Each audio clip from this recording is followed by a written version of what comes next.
کہ خود اسلامی اصول پر ہمارے یہاں کے ماں باپ بھی نہیں ہیں. سیرت فاطمہ کو اپنی زندگی کا نزولین بنائیں ہماری خواتین اسلام، اور علی اور حسنین کریمین کی سیرت طیبہ کو رکھیں اپنی نگاہوں کے سامنے ہمارے گھر کے بڑے لوگ. پہلی درسگاہ بچوں کے لیے کیا ہوتی ہے؟ ماں کی گود. بچے دودھ کی شیشی لے کر دودھ بھی پینا چاہتے ہیں تو ان کے سامنے سب سے پہلے موبائل تھما دیا جاتا ہے کہ موبائل دیکھے گا تب دودھ پیے گا. یہ عادت ڈالی جاتی ہے. جو لوگ اپنے بچوں کی نگہداشت اور دیکھ ریکھ بچپن ہی سے کرتے ہیں انہی کی اولاد صحیح سمت میں جاتی ہے. گھر کے اندر اپنا گھٹنا کھول کر کے بھی آپ کو نہیں بیٹھنا ہے، منع کیا گیا ہے. کچھ لوگ ادھر ادھر ورزش کرنے کے لیے جاتے ہیں، اکھاڑوں میں جاتے ہیں، لنگوٹ باندھ کر کے ڈنڈ کرتے ہیں. اس زمانے کا سب سے بڑا فتنہ اگر دیکھا جائے تو موبائل کا فتنہ ہے. آج گھر گھر کا یہ ماحول ہے کہ رات بھر بچے جاگتے ہیں اور صبح دوپہر تک سوئے رہتے ہیں. اس کی وجہ کیا ہے؟ رات میں کون سا کاروبار کرتے ہیں؟ وہ موبائل کے ذریعے سے.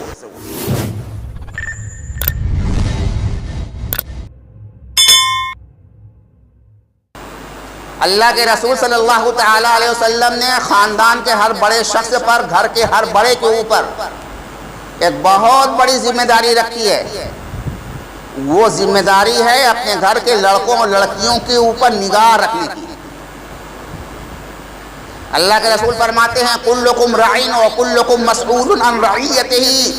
ہر شخص کی مثال ایک چرواہے کی ہے. جس طرح سے چرواہے کے اندر میں کچھ مویشی ہوتے ہیں، کچھ جانور ہوتے ہیں جن کو وہ چراتا ہے، تو کہاں جانا ہے، کہاں نہیں جانا ہے، کہاں چرنا ہے، کہاں نہیں چرنا ہے، وہ ان کی سمت متعین کرتا ہے.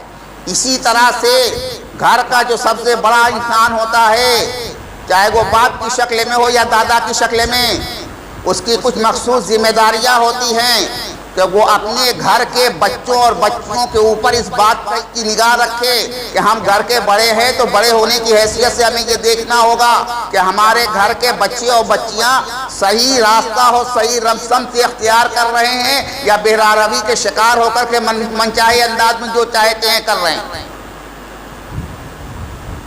اس کے بعد اللہ کے رسول فرماتے ہیں وَكُلُّكُمْ مَسْئُولٌ عَنْ رَعِيَّتِهِ. اور گھر کے ہر بڑے فرد کی یہ ذمہ داری بنتی ہے، اور اگر اپنی ذمہ داری میں اس نے ذرا بھی تساہلی اور کاہلی کی اور اپنی آنکھیں بند کر لی اور اپنی مصروفیتوں کی بنا پر اپنے گھر کے لڑکوں اور لڑکیوں پر نگاہ نہیں رکھی تو کل قیامت کے دن ایسے گھر کے بڑے لوگوں سے بات پرس ہوگی اور سوال پوچھا جائے گا. اللہ کے رسول کا یہ ارشاد ہے. اگر ہم یوں ہی اپنے نو بنوں کی کاروباری اور غیر کاروباری مصروفیتوں میں مصروف رہے اور اپنے گھر کی دیکھ ریکھ سے نگاہ کو بند رکھا تو ایک بہت بڑی کوتاہی کا ہم نے ارتکاب پر ڈالا ہے، جس کے بارے میں اللہ تبارک و تعالی ہم سے قیامت میں بات پرس کرے گا. ہم بڑے شوق سے اللہ کے رسول کی یہ حدیثیں بیان کرتے ہیں اور ماں باپ کے حقوق بیان کرتے ہیں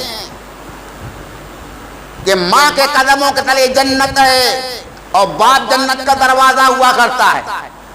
باپ جب اس حدیث کو سنتا ہے تو بڑا خوش ہوتا ہے کہ دیکھو، اور ماں بھی سنتی ہے تو بڑی خوش ہوتی ہے کہ میرے بچوں کی جنت میرے قدموں کے نیچے ہے، انہیں ہر حال میں ہماری اطاعت کرنی ہوگی. اور باپ بھی خوش ہوتا ہے کہ جنت کے دروازہ تو ہم ہیں، جنت میں داخل ہونے کے لیے ہمارے ہی دروازے سے کو داخل ہونا ہو. لیکن پہلے اپنے آپ کو اس لائق تو بناؤ. آج کیا حال ہے ہمارے سماج کے باپ اور ماں کا، اس پر بھی نگاہ ڈالنے کی ضرورت ہے. کتنی مائیں ہیں جو خاتون جنت کہلانے کے مستحق ہیں اس وقت. جنت ان کی ماؤں کے ان کے قدموں کے تلے ہے نا، اللہ کے رسول نے فرمایا ہے. لیکن کتنی مائیں ہیں جن کو خاتون جنت کہا جا سکتا ہے. پہلے خاتون جنت بنو گی تب میں تمہارے قدموں کے نیچے جنت ہوگی، لیکن ابھی تم خاتون جنت بن ہی نہیں سکی تو تمہارے قدموں کے نیچے جنت کیسے ہوگی؟ ایک باپ کہتا ہے کہ ہم جنت کا دروازہ ہیں، میرے بال بچوں کو اسی دروازے سے جنت میں جانا ہوگا۔ لیکن کیا واقعی آپ جنت کا دروازہ کہلانے کے مستحق بھی ہیں؟ نگاہ اٹھا کر کے دیکھو تو بہت کم ماں اور باپ ایسے ہوں گے جو اسی دنیا میں جنتی کہلانے کے مستحق نظر آئے۔ نہیں ایسے لوگ، تو ایسے لوگوں کی خوش فہمی میں مبتلا نہیں رہنا چاہیے کہ ہمارے قدموں کے نیچے جنت ہے اور ہم جنت کا دروازہ ہیں۔ پہلے اپنے آپ کو اس کا مستحق بنانا ہوگا۔ کم از کم اتنا تو بن جاؤ کہ کم از کم تمہارا دل یہ کہنے لگے کہ انشاءاللہ تبارک و تعالی ہم کو جنت مل کر کے رہے گی، یا اللہ کے فضل و کرم سے ہم جنتی ہیں۔ یہ ہماری بہت بڑی کمیاں ہیں اور کوتاہیاں ہیں کہ خود اسلامی اصول پر ہمارے یہاں کے ماں باپ بھی نہیں ہیں۔ وہ اپنی اولاد کی تربیت کیا کریں؟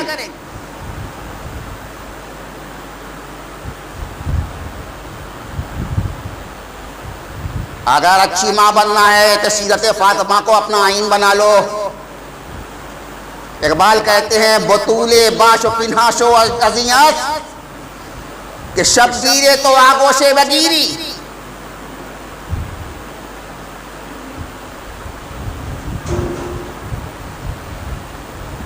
سیرت فاطمہ کو اپنی زندگی کا نزول بنائیں ہماری خواتین اسلام، اور علی اور حسنین کریمین کی سیرت طیبہ کو رکھیں اپنی نگاہوں کے سامنے، ہمارے گھر کے بڑے لوگ، تو انشاءاللہ تبارک و تعالی ان کی اولاد بگڑنے نہیں پائے گی۔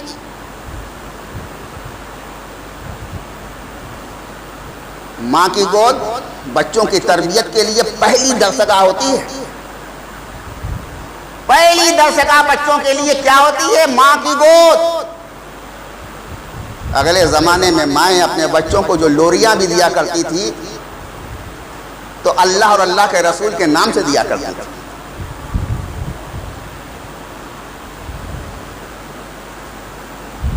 آج بچہ کچھ بھی کرے، آج کیا حال ہے؟ بچے دودھ کی شیشی لے کر دودھ بھی پینا چاہتے ہیں تو ان کے سامنے سب سے پہلے موبائل تھما دیا جاتا ہے کہ موبائل دیکھے گا تب دودھ پیے گا۔ یہ عادت ڈالی جاتی ہے، اور یہ عادت جب ڈال دی جاتی ہے تو بغیر موبائل کے وہ دودھ ہی نہیں پیتا، اور کچھ بولنا آئے یا نہ آئے مگر وہ موبائل کا نام کو سیکھ لیتا ہے۔ اس وقت دودھ کی شیشی نہیں پکڑے گا جب تک اس کے ہاتھ میں موبائل نہ دیا جائے۔ کہاں سے کہاں زمانہ چلا گیا۔ اب ذرا سوچو، جن بچوں کو ابھی صغرِ سنی میں ابھی شعور کی آنکھیں ان کی نہیں کھلی ہیں، ابھی انہوں نے بولنا بھی نہیں سیکھا ہے، ان کی نگاہوں کے سامنے ہم موبائل دکھائیں گے اور ان کو شیشی پلائیں گے تو آگے چل کر وہ کیا بنیں گے؟ کیا بنیں گے؟ اور سن لو، ہماری اور آپ کی ذمہ داری صرف یہ نہیں ہے کہ بچوں کے لیے غذا ہم فراہم کر دیں، ان کے کھانے پینے کا، پہننے کا، اوڑھنے کا، دوا اور علاج کا انتظام کر دے۔ اتنا انتظام کر دینا، کر دینے سے آپ عہدہ برا نہیں ہو سکتے، اپنی ذمہ داریوں سے ہم سبکدوش نہیں ہو سکتے۔ ارے اتنا کام تو جانور بھی کرتا ہے۔ آپ نے چڑیوں کا گھونسلہ دیکھا ہوگا، گھونسلے میں جب چڑیا انڈا دے لیتی ہے اور انڈے سے جب چوزے نکل آتے ہیں تو چڑیا ادھر ادھر سے دانا دنگا چگ کر کے اپنی چونچ میں لے کر آتی ہے اور اب بچوں کو کھلا دیا کرتی ہے۔ اتنا کام تو جانور بھی کرتا ہے نا۔ لوگ مرغیاں پالتے ہیں، مرغیوں کے انڈے سے جب چوزے نکلتے ہیں اور وہ ذرا سا زمین پر چلنے پھرنے لگتے ہیں تو ان چوزوں کی ماں زمین میں کورید کر کے ان کے کھانے کے لیے دانہ تلاش کرتی ہے اور اپنی چونچ میں لے کر کے اپنے منہ سے اپنے بچوں کے منہ میں کھانا ڈالتی ہے۔ تو غذا کا انتظام تو جانور بھی کر لیتا ہے۔ بکریاں لوگ پالتے ہیں، بکریاں بچہ دیتی ہے، قدرت کی طرف سے اللہ تبارک و تعالی اس کے تھن میں دودھ پیدا کرتا ہے، مہمک کر کے کتنی شفقت کے ساتھ وہ بکری اپنے بچے کو، شیرخوار بچے کو دودھ پلاتی ہے، رزق مہیا کرنے کا کام کرتی ہے۔ یہ ساری مثالیں ہماری نگاہوں کے سامنے ہیں نا۔ اگر آپ نے اپنے بچوں کے لیے کھانے پینے کا انتظام کر لیا تو یہ کام تو ایک جانور بھی کرتا ہے، ایک جانور بھی کرتا ہے۔ انسان کی ذمہ داری یہ ہے کہ خوراک کے ساتھ ساتھ صحیح اور سچی تربیت بھی کرے اپنے بال بچوں کی، اور بچپن سے کرے۔ جو لوگ اپنے بچوں کی نگہداشت اور دیکھ ریکھ بچپن ہی سے کرتے ہیں، انہی کی اولاد صحیح سمت میں جاتی ہے، اور جو لوگ یہاں پر کوتاہی کرتے ہیں تو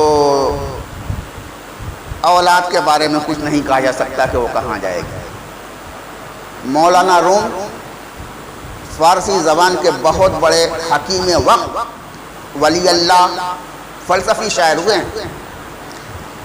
عمومی انداز سے ایک بات انہوں نے فرمائی ہے کہ خشت اول چونہد معمار کج، تا سریا می رود دیوار کج۔ ترجمہ یہ ہے کہ ہم مکان بناتے ہیں نا، مکان بنوانے کے لیے بنیاد کھودتے ہیں، اس بنیاد میں بنیاد کی پہلی اینٹ اگر ہم ٹیڑھی بیڑھی رکھ دیں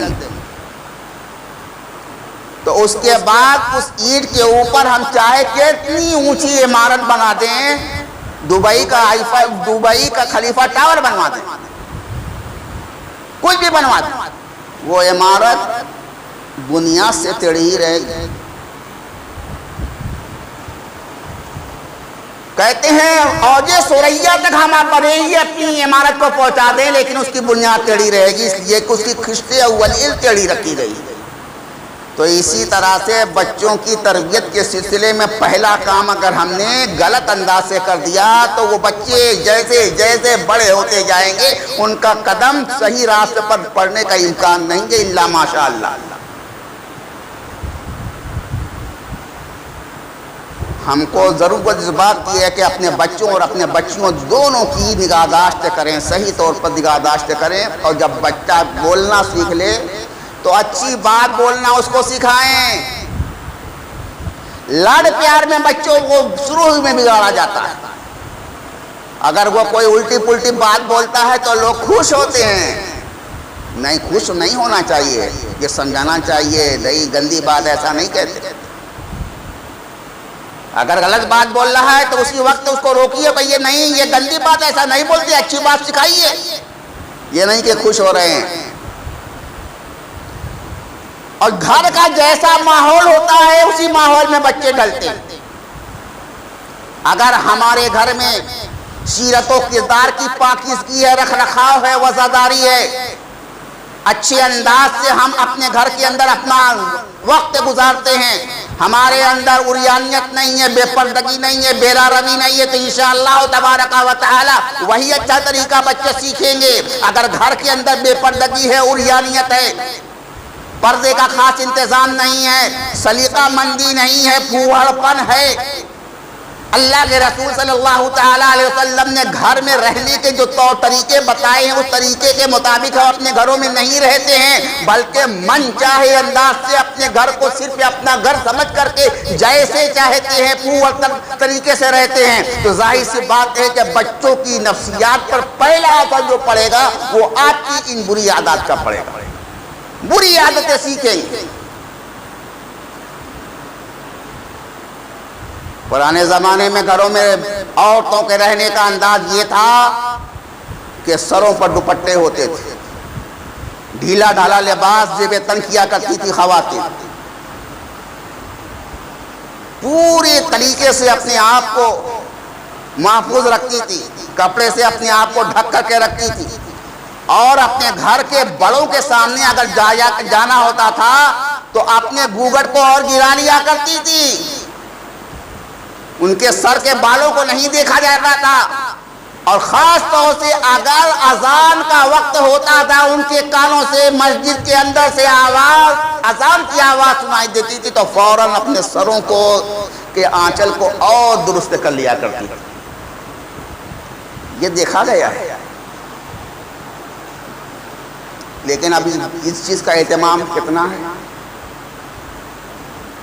میں نے کہا بچپن میں بچے گھر کا جیسا ماحول دیکھیں گے اسی ماحول میں ڈھلیں گے. بے ڈھنگے طریقے سے جو لوگ رہیں گے اپنی بے ستری کریں گے. اچھا ایک بات بتاؤ، ایک مسلمان مرد کے لیے ستر عورت کہاں سے کہاں تک ہے؟ جہاں جو جن چیزوں کو چھپانا اس کے لیے لازمی اور ضروری ہے، ناف سے لے کر کے گھٹنے تک یہ ضروری ہے چھپانا. اور اگر کوئی شخص کچھاڑا مار کر اپنا گھٹنا کھول کر کے گھر میں بیٹھا ہوا ہے تو اسلامی عادات کے خلاف وہ دن گزار رہا ہے. گھر کے اندر اپنا گھٹنا کھول کر کے بھی آپ کو نہیں بیٹھنا ہے، منع کیا گیا ہے اس سے. کچھ لوگ ادھر ادھر ورزش کرنے کے لیے جاتے ہیں، اکھاڑوں میں جاتے ہیں، لنگوٹ باندھ کر کے ڈنڈ کرتے ہیں. منع ہے ایسا کرنا، بے ستری ہوتی ہے. ناک سے لے کر کے گھٹنے تک کے صدر کو چھپانا ضروری ہے. گھروں کے اندر پیشاب پیخانہ کرنے کے لیے ایک مخصوص جگہ متعین ہوتی ہے جس میں پردے کا مکمل طور پر انتظام ہوا کرتا ہے. اس انتظام کے باوجود اگر کوئی شخص ادھر ادھر جہاں بھی پرنالا نظر آتا ہے بیٹھ کر کے پیشاب کرتا ہے تو اسے بے صدری ہو سکتی ہے، بچنا ہوگا اس کو. یہی ہے بے ڈھنگا پن جس کی تعلیم اسلام نے دی ہے. اس بے ڈھنگے پن کو جو بچے سیکھیں گے تو ظاہر سے بات ہے کہ ان چیزوں پردہ کیا ہوتا ہے وہ جانیں گے ہی نہیں. آپ کے اندر تھوڑی سی بے پردگی ہے، ان کے اندر آپ کی کئی گنا بے پردگی بڑے ہوں گے تو پیدا ہو جائے گی.